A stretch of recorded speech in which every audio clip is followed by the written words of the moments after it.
Hi guys, I just wanted to thank you for your participation in the survey from this last week.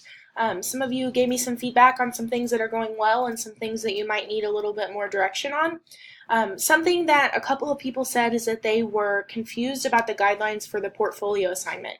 Since that's such a big, important piece of our class this semester, I wanted to take some time and sort of walk you through the assignment sheet and hopefully answer any questions that you have.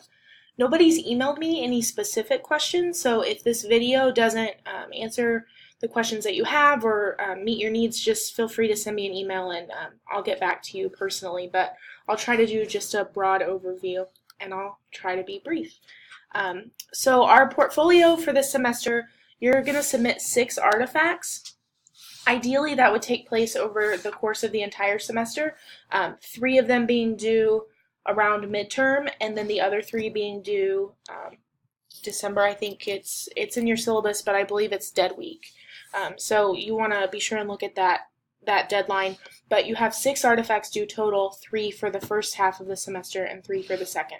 So each artifact, it is going to look similar in structure, but they're going to be really different and really individualized. So you have a lot of freedom with this assignment, which I think is where a lot of the questions come from.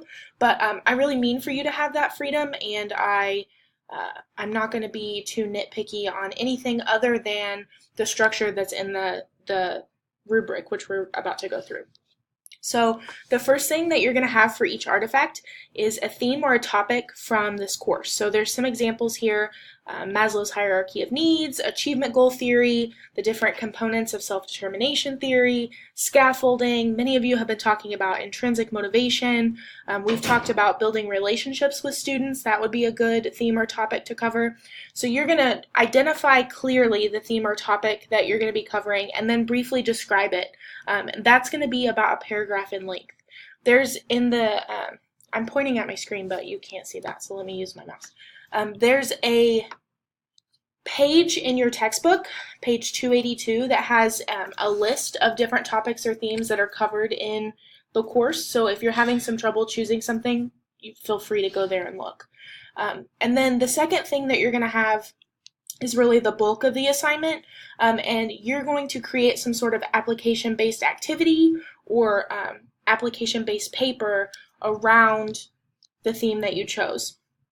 So you can develop a tool in order to utilize the theme or the topic. You can describe a scenario where that might come up. You can observe a classroom and write about how you saw that theme there. You can review a peer-reviewed article. You can describe an everyday occurrence.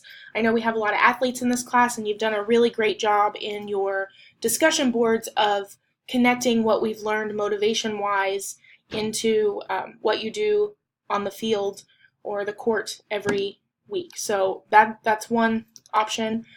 Or develop some sort of educational training. How would you train teachers in using this motivational activity? How would you train parents in using this motivational activity? So it's really about you deciding how the topic or theme could best be implemented in real life, and then give me an example of that. So you have a lot of freedom. That's going to be about a full page, single spaced. So that's what you need to do there. And then the last component is to choose one of the NTASC standards and then write about how you meet that standard with your application activity.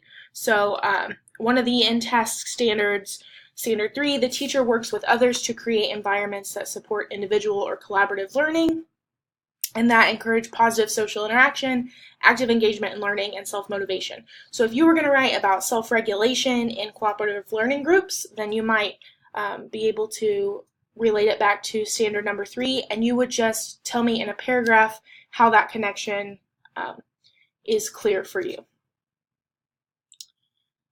So the total length of each artifact is going to be about 1.5 to 2 pages. It gives you some more information there: 12-point font, 1-inch margins. That's pretty standard. And then here's your rubric. So you get 3 points for the paragraph that identifies the topic that we cover in this class from the book. So you want to cite the textbook in that part so that I know that you're covering something from this class.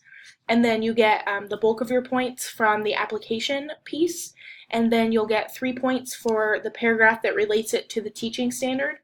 You'll get 3 points for presentation and organization, which means that you follow the 12-point font, 1-inch margins, you have your 3 pieces clearly identified, things look nice on your paper basically, and then 1 point for any additional formatting.